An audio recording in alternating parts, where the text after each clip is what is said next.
Demikianlah hendaknya cahayamu bersinar di depan orang, agar mereka melihat perbuatanmu yang baik dan memuliakan Bapamu di surga. Umat sekalian yang saya kasihi dalam Tuhan kita Yesus Kristus. Salam. Senang juga bertemu dengan Anda sekalian pencinta Santo Antonius ya. Setahun kita tidak bertemu di gereja ini, tapi sekarang kita berjumpa lagi dan pasti kita datang ke sini karena kita punya ikatan batin, ikatan rohani dengan Santo Antonius dari Padua. Melalui Santo Antonius dari Padua, kita merasa yakin bahwa Tuhan berkarya dalam hidup kita. Bahwa Tuhan mendengarkan apa yang saya sampaikan kepada Tuhan. Mungkin juga saya belum merasakan, belum mengalami apa yang saya harapkan agar itu terjadi dalam hidup saya. Tetapi saya tidak berhenti dan saya datang pada kesempatan novena ini di Gereja Santo Fransiskus Assisi Sukasari ini. Rumah Tuhan ini, di mana kita punya ikatan emosional juga. Karena disinilah kita mau bertumbuh, berkembang sebagai orang Katolik dengan mengikuti teladan Santo Antonius dari Padua. Saudara dan saudari sekalian, tadi dikatakan dalam bacaan Injil, hendaknya cahayamu bersinar di depan orang, agar mereka melihat perbuatanmu yang baik. Jadi sebenarnya cahaya yang dimaksudkan di sini adalah perbuatan-perbuatan baik kita. Dan di sini ditegaskan bahwa ternyata perbuatan baik kita itu membuat orang lain akhirnya memuliakan Bapa di surga. Itu harapan yang disampaikan oleh Tuhan Yesus dalam Injil ini. Pada awal dikatakan kamu adalah terang dunia. Kamu adalah apa? Garam dunia. Lalu kemudian dikatakan pakai simbol kota yang terletak di atas gunung tidak mungkin tersembunyi kecuali kalau orang tutup mata tidak melihatnya.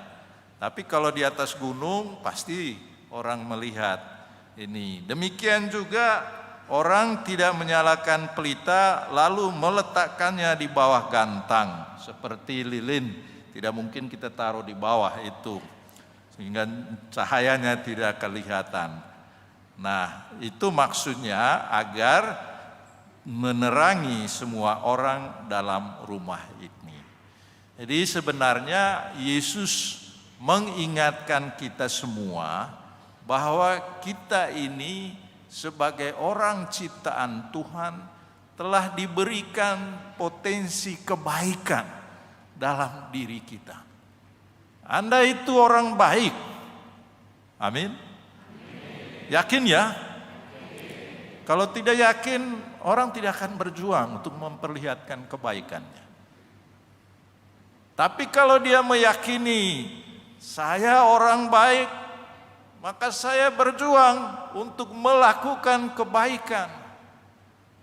Bukan karena kebanggaan saya sia-sia, tapi karena saya percaya Tuhan mengaruniakan ini kepada saya. Kebaikan-kebaikan itu datangnya dari Tuhan sendiri. Itulah yang dikatakan oleh Santo Fransiskus kepada Santo Antonius dari Padua. Dia katakan, Santo Antonius, kalau kamu dipuji orang karena kebaikanmu, ingatlah, kebaikan itu bukan karena kamu, tetapi karena Allah telah memasukkan rahmat kebaikan itu dalam dirimu dan kamu membuka diri mau bekerja bersama Tuhan melakukan kebaikan itu. Perbuatan-perbuatan baik itu membuat akhirnya orang memuliakan Tuhan. Santo Antonius melakukan kebaikan-kebaikan. Dan yang dia lakukan adalah penghayatan dia meyakini bahwa dia adalah orang yang diutus oleh Tuhan sendiri dalam naungan gereja Katolik. Dia meyakini itu.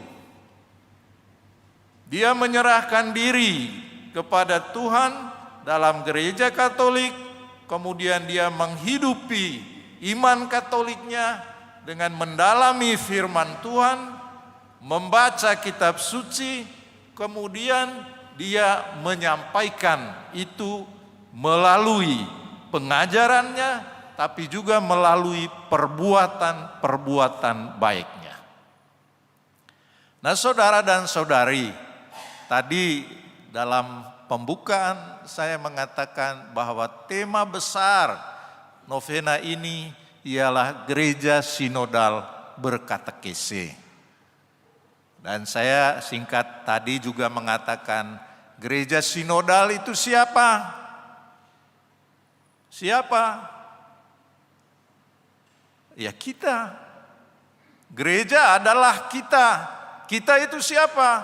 Ya saya sebagai Bapak Uskup, Romo Dwi sebagai pastor, Anda sekalian sebagai umat Katolik. Itulah gereja yang dibaptis dalam nama Tuhan Yesus Kristus, Bapa, Putra, dan Roh Kudus. Kemudian kita tidak terpencar hidup sendiri, tapi kita memasukkan diri kita dengan sukarela untuk berjalan bersama. Menghidupi iman kita kepada Kristus dalam perjalanan bersama gereja sinodal. Maka tidak bisa tidak kita yang dibaptis itu selalu mesti punya kemauan untuk membangun jalan bersama ini. Hidup bersama dalam persatuan dengan Kristus dan dengan sesama yang lain. Dan diberi tugas. Tugasnya apa? Hidupnya seperti apa gereja yang sinodal itu? Ya berkatekese. Ada juga hidup berliturgi. Tetapi keuskupan kita tahun ini mengajak Anda sekalian. Saya berharap sebagai Bapak Uskup menggembalakan Anda sekalian. Saya ajak Anda sekalian untuk fokus pada panggilan kita yang diberikan oleh Tuhan sendiri, agar kita mengajarkan iman kita itu. Berkatekese artinya saya mengajarkan iman Katolik, iman kepercayaan saya. Sebagai ayah ibu misalnya, saya mengajarkan iman Katolik ini kepada anak-anak. Sebagai suami mengajarkan iman Katolik kepada istri dan sebaliknya. Anak kepada orang tua kepada anak. Dan kita di lingkungan saling mengajarkan tentang iman kita kepada Kristus. Jadi berkatekese itu berkaitan dengan semangat kita untuk mengajar. Mengajarkan artinya membicarakan tentang iman kita. Kita tidak menjadi orang yang diam saja tentang iman kita. Tentang Yesus Kristus itu. Tapi kita berbicara mengajarkan tentang Yesus itu. Pengajaran itu bisa dalam bentuk khotbah, dalam bentuk homili, tapi pengajaran itu juga dalam bentuk ajaran-ajaran yang biasa, nasihat-nasihat yang biasa kita lakukan di rumah kita masing-masing. Santo Antonius kita akui dia sebagai pengkhotbah ulung. Artinya dia melakukan katekese tentang Kristus itu. Apa tujuan akhir dari katekese? Tujuan akhirnya ialah orang bertobat. Orang percaya kepada Kristus.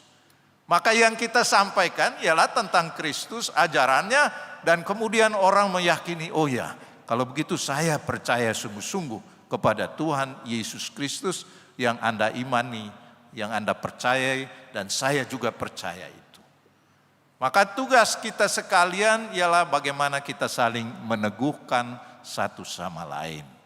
Nah, itulah yang tadi dikatakan, kamu adalah garam dunia, kamu adalah terang dunia.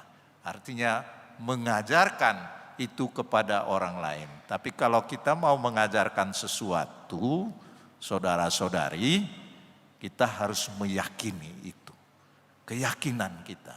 Dan itulah yang dimiliki oleh Santo Antonius dari Padua. Dia meyakini bahwa dia percaya kepada Kristus dan itu dia wartakan. Jadi melalui khotbah, melalui homili. Tetapi juga satu hal yang dilakukan oleh Santo Antonius dari Padua ialah dia berkatekese dengan cara berdoa. Berdoa terus-menerus di hadapan Tuhan. Dan doanya ialah meminta kepada Tuhan agar dia boleh seperti itu tadi, memangku Yesus atau membawa Yesus dalam pelukannya. Artinya dia berdoa supaya dia bersatu dengan Yesus dan berilah kesempatan kepada dia agar dia boleh memangku Yesus, kanak-kanak Yesus itu. Mungkin ya keinginannya sepertinya naif ya. Tetapi itulah keinginan dari Santo Antonius dari Padua. Dia rindukan agar dia bisa memeluk Yesus dalam diri Yesus, kanak-kanak Yesus ini. Dia sebenarnya ikut Santo Fransiskus dari Assisi. Kalau Santo Fransiskus Assisi punya kerinduan besar untuk ini. Dia mau supaya penderitaan Kristus itu, penderitaan wafat di salib, itu dirasakan oleh Fransiskus sendiri dalam tubuhnya. Kalau Yesus punya luka di tangannya, dua tangannya, di kakinya dan di lambungnya, Santo Fransiskus mohon, Tuhan, bila Engkau berkenan, sudilah biarkan saya juga merasakan penderitaan-Mu di dalam tubuh saya. Sehingga penderitaan itu membuat saya sungguh merasakan persatuan dengan Kristus itu. Itu yang dia rindukan selama hidupnya. Dan dia rindukan sungguh-sungguh. Dia selalu berdoa. Kalau dia melihat dari jauh gereja, dia berlutut dan berdoa tanda salib. Lalu dia berdoa, kami menyembah Engkau Tuhan Yesus Kristus di sini dan di semua gerejamu yang ada di seluruh dunia. Karena Engkau adalah penyelamat. Jadi dia selalu berdoa dan mohon supaya kerinduannya itu dipenuhi oleh Tuhan. Dan terjadilah saudara-saudari, tanggal 17 September tahun 1224, Santo Fransiskus mendapat stigmata, luka di tangannya, dua tangannya, di lambungnya, dan juga di kakinya. Seperti luka Yesus yang tersalib. Dan itu dia bawa selama hidupnya 2 tahun sebelum dia meninggal pada tahun 1226, 4 Oktober kita rayakan ini. Jadi Santo Fransiskus dan Santo Antonius mempunyai kerinduan yang besar agar dia boleh, kalau Santo Antonius merasakan bagaimana rasanya memangku Yesus itu, memeluk Yesus, dan Santo Fransiskus merasakan penderitaan Yesus itu. Dan ternyata permohonan mereka, kerinduan mereka itu dipenuhi oleh Tuhan sendiri. Nah, saudara dan saudari, kita semua diajak, kami mengajak Anda sekalian untuk mari kita memberitakan kebaikan Tuhan. Melalui perbuatan-perbuatan baik Anda, melalui kata-kata, entah khotbah, entah homili, entah renungan di wilayah, di lingkungan, ataupun di rumah masing-masing. Tapi juga terutama melalui doa-doa kita secara pribadi dengan kerinduan yang sungguh-sungguh. Karena kalau kita punya kerinduan yang sungguh-sungguh, Tuhan pasti memberikan perhatian dan memenuhinya. Seperti yang terjadi pada Santo Antonius dari Padua dan Santo Fransiskus dari Assisi. Mari saudara dan saudari, kita saling mendoakan, saling meneguhkan, agar kita bertumbuh, berkembang menjadi gereja yang membawa kabar sukacita Tuhan. Gereja yang berkatekese. Kalau tadi dikatakan mengapa berkatekese? Ya karena itulah kepercayaan Tuhan kepada kita dan kita mau mengikuti teladan Santo Antonius dari Padua untuk mewartakan kebaikan-kebaikan Tuhan. Dan kebaikan itu ada dalam dirimu. Karena Tuhan memberikan itu kepada kita masing-masing. Maka mari kita menyebarkan kebaikan. Dan keuntungannya ialah bahwa melalui kebaikan-kebaikan kita, nama Tuhan dipuji dan dimuliakan. Bukan nama kita. Kalaupun orang memuji kita, kita katakan, mari kita kembalikan. Kebaikan yang saya lakukan itu adalah karena Tuhan. Sehingga kita tidak menjadi orang sombong. Bahaya menjadi orang sombong, ya. Amin. Kalau mau mengikuti Kristus dan Santo Antonius dari Padua, jadilah orang yang rendah hati. Kerendahan hati bukan berarti orang yang rendah diri. Nah, jadilah orang Katolik yang yakin dengan imannya, ada kebaikan pada diri kita, wartakan kebaikan itu dan kembalikan semua juga kebaikan itu kepada Tuhan. Sehingga kita bertumbuh berkembang menjadi orang-orang yang rendah hati. Seperti presiden kita ya. Presiden Jokowi kan orang yang rendah hati. Dia tidak mau dipuji. Tapi dia melakukan kebaikan-kebaikan. Kita rasakan kebaikan itu. Maka kalau pilih presiden tahun depan, pilih orang yang memang baik. Jangan pilih orang yang omong kosong banyak. Tidak melakukan apa-apa. Lihat rekam jejak. Ya kan? Ya ini bagian dari pewartaan. Kalau dalam bahasa politiknya kampanye. Tapi ini bukan kampanye. Ini adalah pewartaan kita agar kita yang percaya kepada Kristus, yang sudah mendapat kebaikan dari Tuhan, itu ya kita lakukan kebaikan. Dan ada orang lain yang sudah melakukan itu. Tapi ada juga yang tidak, karena dia terlalu menyombongkan dirinya. Karena dia mencari kepentingan dirinya, bukan kepentingan umum, kepentingan masyarakat, bangsa Indonesia ini. Maka kita jangan salah memilih pemimpin kita. Banyak orang atau negara-negara lain mau menghancurkan negara kita dengan mendukung orang-orang yang pemimpin yang tidak berkualitas. Tapi kita punya orang yang berkualitas.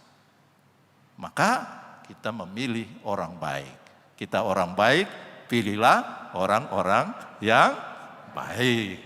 Baik untuk siapa? Baik untuk Tuhan melalui kebaikan-kebaikan itu yang akan dirasakan oleh masyarakat umum bangsa Indonesia kita yang kita cintai bersama. Tugas Gereja Katolik ialah bahwa kita menyumbangkan yang terbaik dari gereja kita untuk bangsa dan negara ini. Tuhan memberkati.